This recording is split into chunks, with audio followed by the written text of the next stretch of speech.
This is a scenario that I wanted to do for a while. I don't know why I put it off for so long, but here we are today. The concept is pretty simple, and something that could have easily happened. Now you're probably thinking though, why would Broly be sent off to Vegeta's crew? Well, that's not exactly what happens. You'll see what I mean once the video starts. But it's gonna have some dire consequences on the story. Much more than you'd probably expect. So, how does this occur and what's it gonna affect? Let's set a like goal of 4,500 likes. Once we hit that, I'll continue with another story and make this into a full series.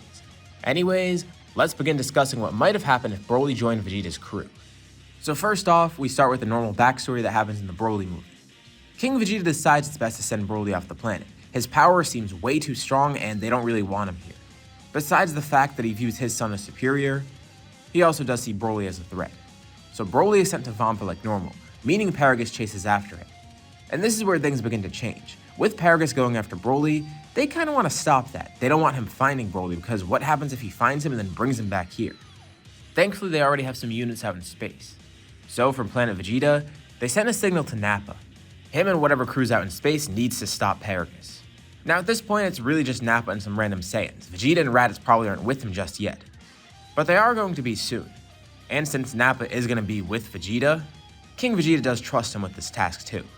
Nappa's crew heads out, intercepting Paragus' ship.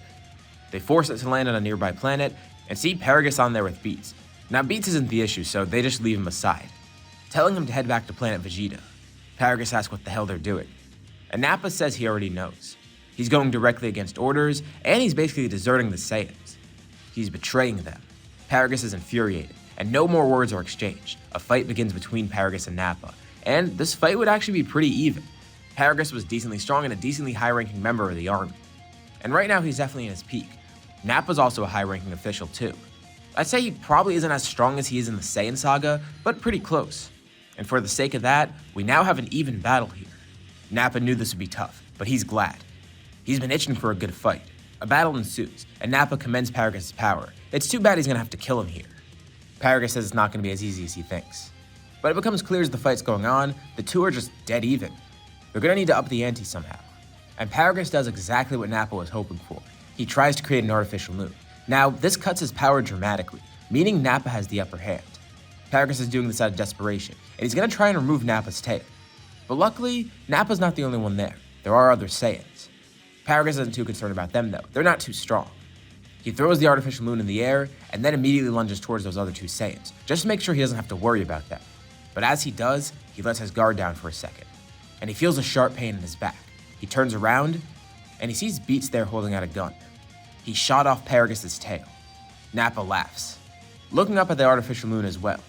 Not only is Paragus' power lowered, but he also can't transform anymore, meaning Nappa can make this really easy. He begins growing in size as he fully transforms into a great ape, and Paragus tries to fight back, but it's pretty hopeless. Nappa stomps on him, and with this one attack, Paragus is killed. Ugh. Now he has to clean Paragus off his foot. But whatever, that's dealt with now. Some more time passes. Vegeta and Raditz are now with Nappa, and Nappa begins wondering too.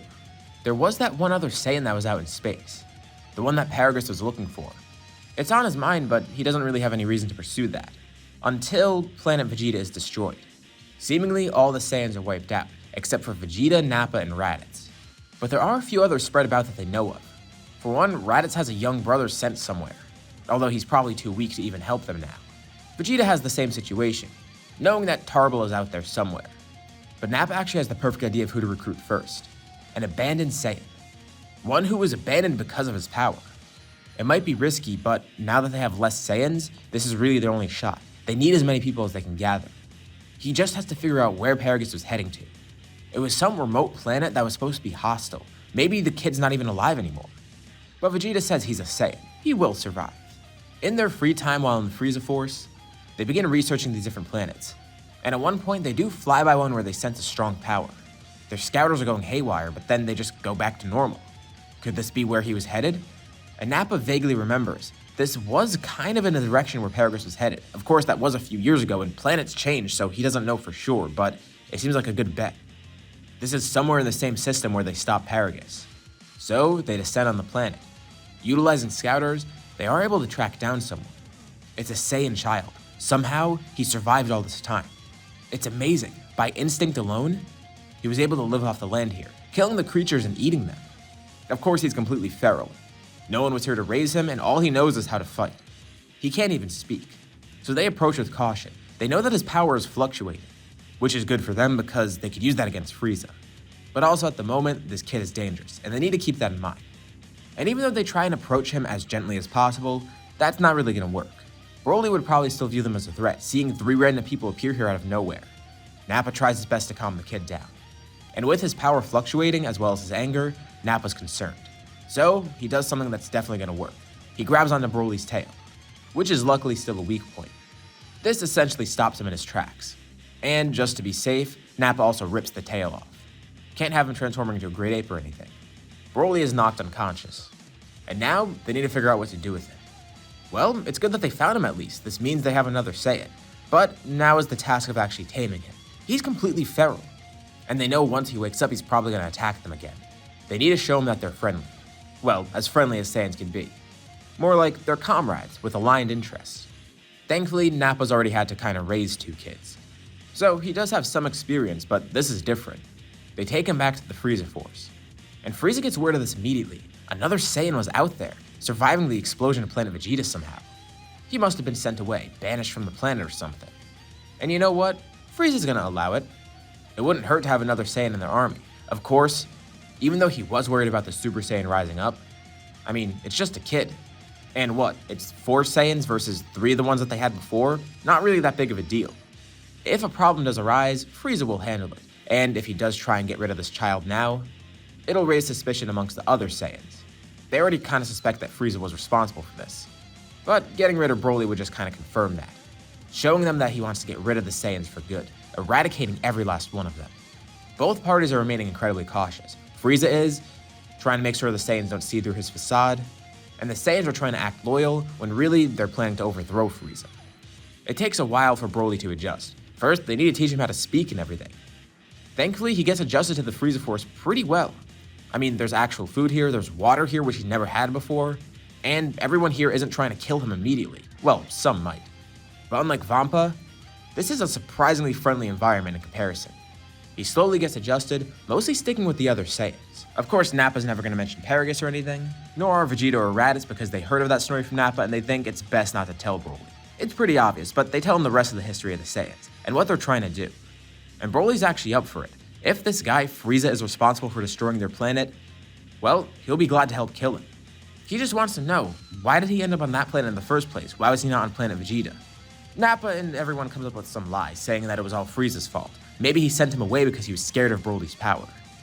They say they don't really know for sure, but they tell BROLY it worked out in the end because he's alive now. But that's the reason he was separated from the rest of the Saiyans, abandoned, left to die. They use this to try and manipulate BROLY to join their side, alongside all the other genuine stuff that they're telling him. And this tactic actually works very well. BROLY doesn't know any better. And yeah, in the moment it's good for taming him, but who knows, maybe down the line he'll find out the truth. What if he learns what truly happened in its past? Well, that's the good thing. Only Vegeta, Nappa, and Raditz really know. So that secret's never gonna get out. Hopefully, at least. A lot of time passes. Years, actually. Vegeta, Raditz, and BROLY all grew up. No longer the kids they once were, but during their entire childhood, they spent their time fighting for the Frieza Force. Training as well, growing stronger under Nappa's guidance. And now with Vegeta as a full-grown adult, he's the de facto leader of the group. He is the prince after all. And they knew this outcome would happen. He also is the strongest of the group. Kinda. They also notice BROLY's power is fluctuating still. They kinda got his rage under control.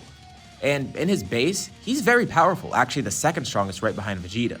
But when he gets angry, they can tell that his power is gonna soar dramatically. And he probably won't be able to be stopped. It's a good thing they cut off his tail because now they don't need to worry about him transforming.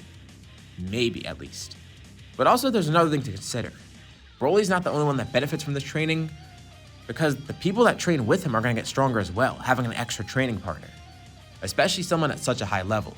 Think about who Vegeta was able to train with before. He had Nappa and he had Raditz. Plus he had the actual exercises he was doing as part of the Frieza Force, all the missions he was on.